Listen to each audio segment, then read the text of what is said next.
Hello guys, welcome back to Quick Solve. Today I'll show you how to fix screen blinking or screen flickering in Windows 11. If the issue started after a Windows update, go to Settings, Windows Update,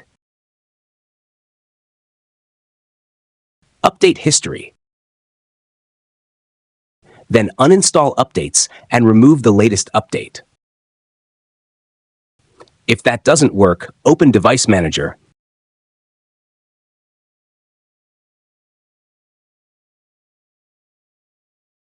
expand Display Adapters, and update your graphics drivers.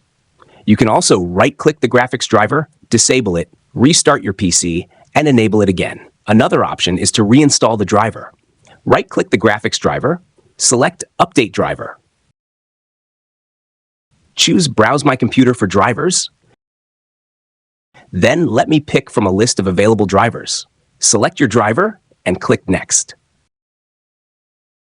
Restart your computer and check if the problem is fixed.